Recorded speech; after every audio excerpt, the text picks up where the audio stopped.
Bismillahirrahmanirrahim. Assalamualaikum warahmatullahi wabarakatuh. Alhamdulillah. Alhamdulillahilladzi hamidal hamidun wa syakaraha syakirun wa dzakaraha dzakirun wa ghafala an dzikrikal ghafilun. Ashhadu an la ilaha illallah wahdahu la syarika lah al-malikul haqqul mubin wa ashhadu anna Muhammadan abduhu wa rasuluh sayyidul awwalin wal akhirin. Allahumma salli wa sallim wa barik ala sayyidina wa habibina wa syafi'ina Rasulillah Muhammad ibni Abdillah sallallahu alaihi wasallam, amma ba'du. Faqad qala alaihi salatu wassalam fi hadithihi, man salaka tariqan yaltamisu fihi ilman sahalallahu lahu tariqan ilal jannah. Al-hadith atau kama qala Rasul sallallahu alaihi wasallam fi hadithihi. Rabbi israhli sadri wa yassirli amri wahlul 'uqdatam min lisani yafqahu qawli. Para pemirsa Syiar TV yang dimuliakan dan dirahmati oleh Allah Subhanahu wa taala. Alhamdulillah, kita ucapkan rasa syukur kita kepada Allah, mengucapkan rasa terima kasih kita kepada Allah, yang mana hingga pada kesempatan hari ini kita masih bertatap muka kembali dalam program kajian Kitab Ahkamun Nisa di dalam program Syiar TV. Rasa syukur kita kepada Allah Subhanahu wa taala yaitu tidak hanya mengucapkan apa yang sudah diberikan oleh Allah dengan mengucapkan kalimat hamdalah, tetapi rasa syukur kita kepada Allah Subhanahu wa taala yaitu dengan cara mentasarrufkan apa yang Allah Subhanahu wa taala berikan kepada kita, yaitu dengan meningkatkan kualitas iman dan ketakwaan kita kepada Allah Subhanahu wa taala, agar kita dijadikan oleh Allah Subhanahu wa taala hamba-hamba yang muttaqin dan hamba-hamba yang mensyukuri akan kenikmatan dan karunia yang Allah Subhanahu wa taala limpahkan kepada kita. Amin amin ya rabbal alamin. Kedua kalinya salawat serta salam tercurahkan atas junjungan Nabi besar kita Muhammad sallallahu alaihi wasallam, kepada keluarga beliau, sahabat beliau, pengikut beliau, dan khususnya kepada umatnya yang senantiasa bertakwa kepada Allah Subhanahu wa taala. Mudah-mudahan Allah Subhanahu wa taala senantiasa menanamkan di dalam hati kita rasa mahabbah, rasa kecintaan yang sangat besar kepada Nabi besar kita Muhammad sallallahu alaihi wasallam, dan mudah-mudahan kita semua termasuk umatnya Nabi Muhammad sallallahu alaihi wasallam yang mendapatkan syafaat dari Nabi besar kita Muhammad sallallahu alaihi wasallam fi yaumil qiyamah. Amin amin ya rabbal alamin. Para pemirsa Syiar TV yang dimuliakan dan dirahmati oleh Allah Subhanahu wa taala. Pada kesempatan hari ini kita sudah memasuki episode yang keempat. Kajian Kitab Ahkamun Nisa yang saya sampaikan pada kesempatan hari ini yaitu mengenai tentang wujubu thalabil ilmi alal mar'ati. Kewajiban menuntut ilmu alal mar'ati bagi seorang wanita ataupun bagi seorang perempuan. Ya. Di dalam bab yang kita bahas pada kesempatan hari ini adalah kewajiban bagi setiap wanita muslimah khususnya untuk mempelajari, mengetahui tentang apa-apa yang memang harus bagi para wanita muslimah untuk diketahui, terutama di dalam masalah-masalah yang berhubungan dengan ibadah kepada Allah Subhanahu wa taala. Ya. Tidak hanya bagi kaum wanita, Tetapi bagi kaum laki-laki juga diwajibkan untuk mempelajari ilmu agama, untuk mempelajari ilmu mengenai tentang apa-apa yang berhubungan dengan melakukan aktivitas ibadah kepada Allah Subhanahu wa taala. Sebagaimana Rasul sallallahu alaihi wasallam beliau mengatakan di dalam sebuah hadisnya, talabul ilmi faridah ala kulli muslimin. Menuntut ilmu itu adalah hukumnya wajib bagi setiap orang yang beragama Islam. Baik itu laki-laki maupun perempuan, ketika seseorang tersebut beragama Islam maka diwajibkan untuk mempelajari hukum-hukum syariat, hukum-hukum yang berhubungan dengan pelaksanaan di dalam ibadah itu sendiri. Ya, sebagaimana dikatakan di dalam kitab Saffatiz Zubat. Ya, di dalam kitab Saffatiz Zubat, Al-Imam Ibnu Ruslan rahimallahu taala beliau mengatakan, wa kullu man bi ghairin ilmin ya'malu a'maluhu mardudatul la tuqbalu. Segala wa kullu man, dan setiap seseorang, ya, dan setiap seseorang yang melakukan amalan ibadah tanpa didasari dengan ilmu, ya, baik itu laki maupun perempuan. Seseorang ketika melakukan sholat, ketika melakukan ibadah puasa, ketika melakukan ibadah haji, ketika melakukan ibadah-ibadah yang lainnya, baik itu ibadah yang sifatnya diwajibkan oleh Allah ataupun ibadah yang sifatnya dianjurkan oleh Nabi besar kita Muhammad SAW, tanpa didasari dengan ilmu, a'maluhu mardudatul la tuqbalu, segala bentuk amal ibadah yang dilakukan, ya, tanpa didasari dengan ilmu, a'maluhu mardudatul la tuqbalu, itu semuanya tidak bakal diterima oleh Allah Subhanahu wa taala. Oleh sebab itu pentingnya bagi kita, bagi orang yang beragama Islam, bagi orang yang mengaku umatnya Nabi Muhammad sallallahu alaihi wasallam, untuk senantiasa belajar dan mengaji. Karena sesuatu yang sifatnya itu aktivitas ibadah itu harus disertai dengan ilmu tatkala seseorang tersebut itu melakukan. Ya. Kemudian al-musannif rahimallahu taala beliau melanjutkan, al-mar'atu syakhsun mukallafun karrajuli.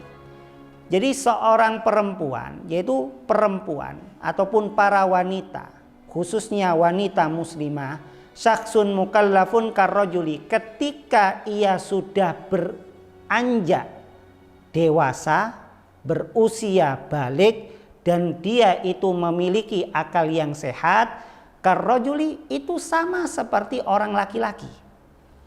Jadi menuntut ilmu, belajar ilmu, terutama di dalam ilmu-ilmu yang berhubungan dengan aktivitas ibadah kepada Allah, tidak hanya diwajibkan bagi orang laki-laki, tetapi diwajibkan pula bagi perempuan. Ya. Fayajibu 'alaiha talabu ilmil wajibat 'alaihi litakuna min adaiha ala yakinin. Ya. Maka diwajibkan bagi seorang perempuan itu untuk belajar ilmu agama. Ya, terutama ilmu wajibat, terutama mengenai tentang ilmu-ilmu yang diwajibkan oleh Allah Subhanahu wa taala, selain ilmu tauhid, kemudian juga ilmu fikih. Dan ilmu fikih itu adalah ilmu syariat yang mengajarkan kepada kita bagaimana tata caranya untuk melakukan aktivitas ibadah yang sesuai dengan aturan-aturan yang pernah diajarkan oleh Nabi besar kita Muhammad sallallahu alaihi wasallam. Tujuannya apa? Litakuna min adaiha ala yakin, agar ketika seseorang tersebut itu di dalam pelaksanaannya, baik itu ibadah yang sifatnya wajib ataupun ibadah yang sifatnya sunnah, agar seseorang tersebut di dalam pelaksanaannya ala yakin, yaitu dalam keyakinan ataupun di atas keyakinan. Ya, ketika seseorang tersebut itu ragu, bimbang, ya, contoh seseorang tersebut tidak mengetahui sama sekali di dalam masuknya waktu sholat, di dalam pelaksanaan duhur mereka berpatokan dengan jam, kemudian tiba-tiba jamnya tersebut itu tidak sesuai dengan di daerahnya. Yang biasanya di daerah Indonesia Barat duhur jam sekian, kemudian di daerah Indonesia Timur duhur jam sekian. Tentunya ada perbedaan. Nah, ketika seseorang tersebut itu berpatokan dengan jam, maka tidak bisa menjadi jaminan, menjadi tolak ukur bahwasanya waktu sholat itu telah tiba. Tetapi kita harus apa? Yaitu mengetahui akan ilmu-ilmu di dalam masuknya waktu sholat. Kapan waktu sholat duhur itu tiba? Salah satunya yaitu zawalus syams, ketika tergelincirnya matahari ke arah barat. Para pemirsa Syiar TV yang dimuliakan dan dirahmati oleh Allah Subhanahu wa Ta'ala. Ya. Kewajiban untuk mempelajari ilmu agama. Tujuannya agar kita meyakini apa yang kita lakukan itu adalah sesuai dengan yang disyariatkan oleh Nabi besar kita Muhammad sallallahu alaihi wasallam. Ya, oleh sebab itu, ya, tidak hanya diwajibkan bagi orang laki-laki, tetapi diwajibkan bagi perempuan untuk mempelajari ilmu agama. Kenapa? Karena tidak ada yang tahu jodohnya manusia, jodohnya seseorang, tidak ada yang tahu. Iya, kalau suaminya itu adalah orang yang berilmu. Kalau seandainya wanita tersebut itu berjodoh dengan laki-laki yang tidak begitu paham di dalam ilmu agama sama sekali, maka yang ada semacam ketidaknyamanan di dalam pelaksanaan ibadah. Yang laki-laki nggak tahu, kemudian yang perempuan nggak tahu. Maka yang ada orang bodoh dengan orang bodoh, maka yang ada adalah kebodohan yang didapat. Oleh sebab itu, belajar agama itu sangat penting. Mempelajari, mendalami ilmu agama itu adalah sebuah keharusan. Terutama di dalam ilmu-ilmu yang diwajibkan oleh Allah Subhanahu wa Ta'ala, yaitu di dalam aktivitas ibadah, terutama ibadah yang Allah Subhanahu wa Ta'ala wajibkan. Bahkan ya, Al-Imam Al-Habib Zain bin Ibrahim bin Smith, beliau mengatakan di dalam kitab Al-Fawaidul Mukhtarah, beliau mengatakan hifdzul Quran fardu kifayah. Menghafal kitab suci Al-Quran itu adalah hukumnya fardu kifayah. Ya, hukumnya fardu kifayah, bukan hukum fardu ain, wakil sunnah. Dan pendapat di kalangan para ulama, ya, pendapat yang lemah itu dikatakan bahwasanya menghafal Al-Quran itu adalah hukumnya sunnah. Tetapi ilma dan mempelajari ilmu itu adalah fardu ain, hukumnya adalah fardu ain. Wa idza ta'arrada, maka jikalau disodorkan keduanya, kalau seandainya kita memiliki anak, yang harus kita lakukan sebagai orang tua, apakah kita mengenalkan anak kita untuk menghafal Al-Quran, ataukah mengenalkan kepada anak kita belajar mengenai tentang ilmu agama? Maka dikatakan oleh Al-Imam Al-Habib Zain bin Ibrahim bin Smith, quddimal ilm. Jadi dahulukan untuk mempelajari ilmu agama dibandingkan menghafal Al-Quran. Kenapa? Karena mempelajari ilmu agama supaya seseorang tersebut itu paham. Ya, paham, bukan hanya sekedar hafal, tetapi tidak mengetahui dan tidak memahami makna-makna yang terkandung di dalam Al-Quran itu sendiri. Para pemirsa Syiar TV yang dimuliakan dan dirahmati oleh Allah Subhanahu wa Ta'ala. Ya. Oleh sebab itu, ya, peran seorang wanita itu adalah sesuatu yang sifatnya sakral, yang sifatnya sebuah keharusan. Sebagaimana yang dikatakan oleh sebagian para ulama fi qaulil qail, madrasatul ula alal walad. Ibu itu adalah sekolah pertama bagi anak. Ya, kemudian dilanjutkan wal abbu mudiruha, dan seorang ayah itu adalah kepala sekolah bagi madrasah itu sendiri, bagi sekolah itu sendiri. Oleh sebab itu, ketika seseorang tersebut itu ingin mendapatkan anak yang soleh, anak yang soleha, maka peran ibu itu dibutuhkan. Kenapa? Karena anak itu waktunya jauh lebih banyak bersama ibunya bila dibandingkan dengan ayahnya. Para pemirsa Syiar TV yang dimuliakan dan dirahmati oleh Allah Subhanahu wa taala. Ya. Manfaat ataupun keutamaan di dalam mempelajari ilmu agama itu sangat besar. Sebagaimana Rasul sallallahu alaihi wasallam mengatakan di dalam sebuah hadisnya, man salaka tariqan yaltamisu fihi ilman sahalallahu lahu tariqan ilal jannah, yang artinya barang siapa yang meniti jalan dengan ilmu, ya, menggunakan ilmu, sahalallahu lahu tariqan ilal jannah, niscaya Allah Subhanahu wa taala akan mudahkan nantinya di akhirat kelak menuju surganya Allah Subhanahu wa taala. Karena surga itu enggak gratis. Kenapa surga itu tidak gratis? Karena surga itu adalah dikhususkan, ditujukan kepada orang-orang yang bertakwa kepada Allah Subhanahu wa taala. Sebagaimana di dalam Al-Qur'an Allah Subhanahu wa taala berfirman, tilkal jannatul lati nurithu min ibadina man kana taqiyya. Surga itu diwariskan, diberikan di antara hamba-hambaku yang bertakwa kepada Allah Subhanahu wa taala. Dan orang-orang yang bertakwa kepada Allah tidak lepas untuk melakukan aktivitas ibadah dan menjauhi apa yang diharamkan oleh Allah. Nah, meninggalkan, menjauhi apa yang diharamkan oleh Allah, kemudian melakukan aktivitas yang diwajibkan oleh Allah Subhanahu wa taala, itu butuh ilmu.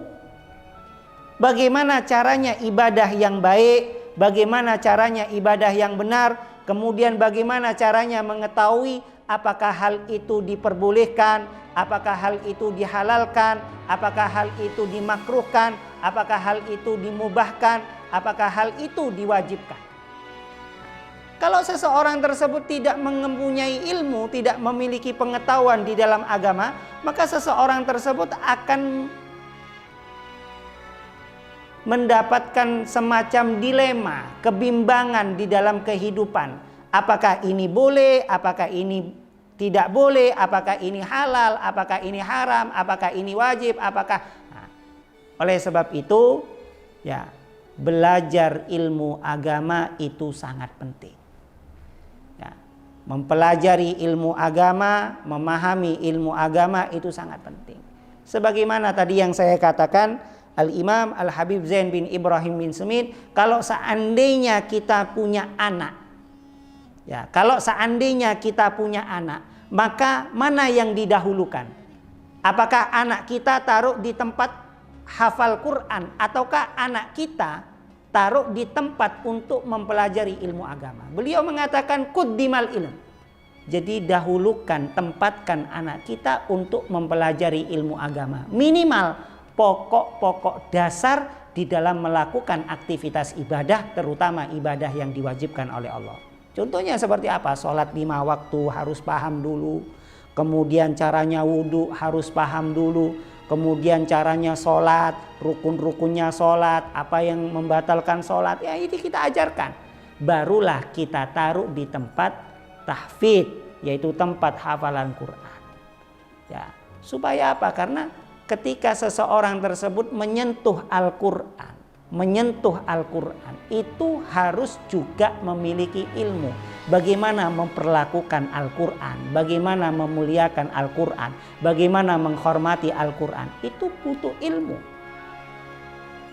Nah, oleh sebab itu, ya, ilmu itu adalah sesuatu yang sangat penting bagi kita. Ya, baik itu laki-laki maupun perempuan. Kapan diwajibkan? Ketika seseorang tersebut itu sudah mukallaf. Ya, kalau seseorang tersebut itu masih belum mukallaf, maka yang wajib siapa? Orang tuanya. Ya, orang tuanya wajib untuk memerintahkan, wajib untuk mengajarkan. Kalau seandainya kita sebagai orang tua tidak mampu untuk mengajari anak kita, mungkin karena faktor pekerjaan yang sibuk dengan pekerjaan, maka taruhlah anak kita di tempat-tempat belajar seperti TPQ, madrasah diniyah, kemudian majelis-majelis taklim. Kenalkan kepada mereka bagaimana caranya melakukan aktivitas ibadah kepada Allah Subhanahu wa taala yang sesuai yang pernah diajarkan oleh Nabi besar kita Muhammad sallallahu alaihi wasallam. Ya. Oleh sebab itu ya penting ya bagi kita ya untuk menyuruh, memerintahkan anak-anak kita untuk mempelajari ilmu agama. Tetapi ketika seseorang tersebut itu sudah makomnya ataupun derajatnya sudah nyampe kepada mukallaf, bahwasanya laki perempuan tersebut itu sudah balik, orang tuanya seseorang tersebut itu sudah balik, kemudian seseorang tersebut itu sudah berakal, yaitu memiliki akal yang sehat, maka ada kewajiban secara individual. Ya. Jadi kalau dia itu sudah balik, ya kalau wanita itu sudah pernah haid wajib ngaji. Ya. Lantas bagaimana kita untuk belajar, sedangkan wanita ya itu memiliki keterbatasan.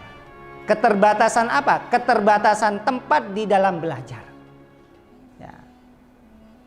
Maka tidak menjadikan sebuah alasan bagi seorang wanita tersebut untuk tidak belajar ilmu agama. Sekarang banyak di YouTube, di media sosial, para ustadz mengulas mengenai tentang apa-apa yang diwajibkan bagi seorang perempuan, kemudian apa-apa yang diharuskan bagi seorang perempuan, mulai dari menutupi auratnya, kemudian menjaga kehormatannya, kemudian ketika seseorang tersebut melakukan aktivitas ibadah, kemudian bagaimana perempuan memperlakukan suaminya, ya, dan bagaimana seorang perempuan ketika dia itu menjadi seorang ibu di antara anak-anaknya.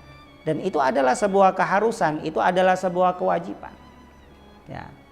Oleh sebab itu Rasul Shallallahu Alaihi Wasallam ya telah mengingatkan. Kenapa Rasul Shallallahu Alaihi Wasallam itu mengatakan di dalam sebuah hadisnya, nikahilah perempuan itu karena 4 hal: harta, kemudian wajah, kemudian turunan, kemudian agama.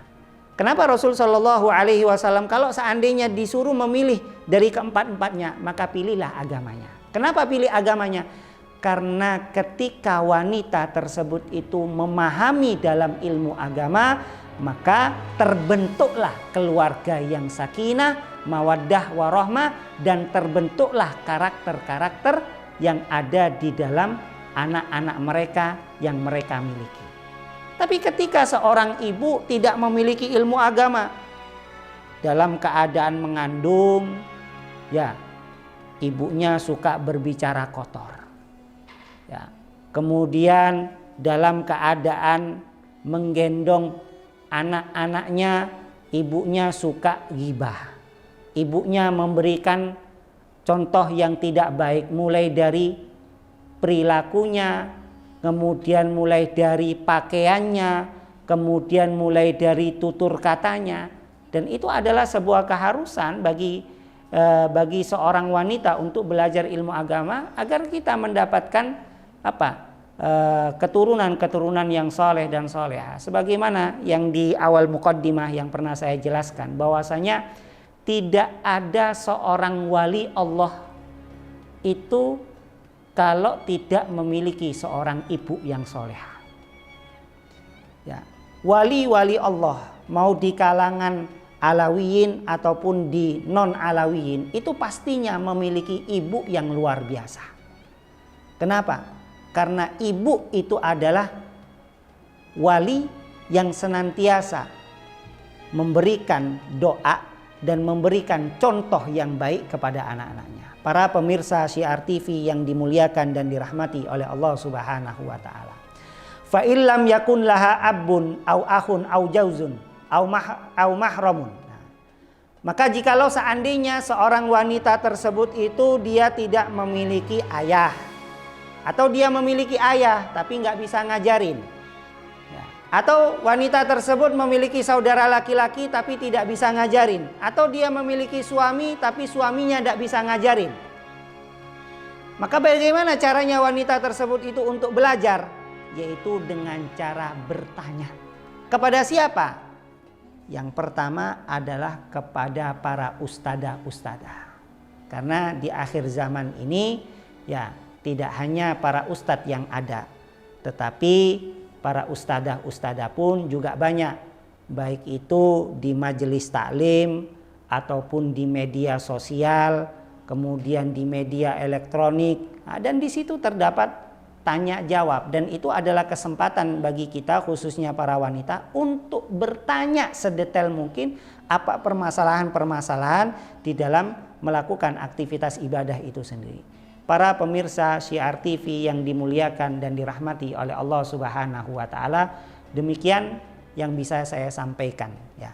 Kesimpulan pada episode yang keempat ini adalah kewajiban bagi seorang wanita untuk belajar di dalam ilmu agama sama halnya seperti orang laki-laki untuk mempelajari ilmu agama. Kenapa? Karena wanita itu nantinya akan menjadi seorang ibu, dan seorang ibu itu nantinya adalah memberikan contoh yang baik kepada anak-anaknya, mulai dari tutur katanya, perilakunya, pakaiannya, dan sebagainya. Oleh sebab itu, para wanita muslimah, ayo belajar dan mengaji. Jangan sampai kita sebagai wanita muslimah tidak tahu apa yang sudah menjadi keharusan yang memang harus dilakukan, dan apa yang sudah menjadi kewajiban yang memang untuk dilakukan ya, agar wanita tersebut itu menjadi ataupun memiliki kepribadian yang soleha. Amin, amin ya rabbal alamin. Kurang lebihnya kami minta maaf. Wabillahi taufiq wal hidayah. Assalamualaikum warahmatullahi wabarakatuh.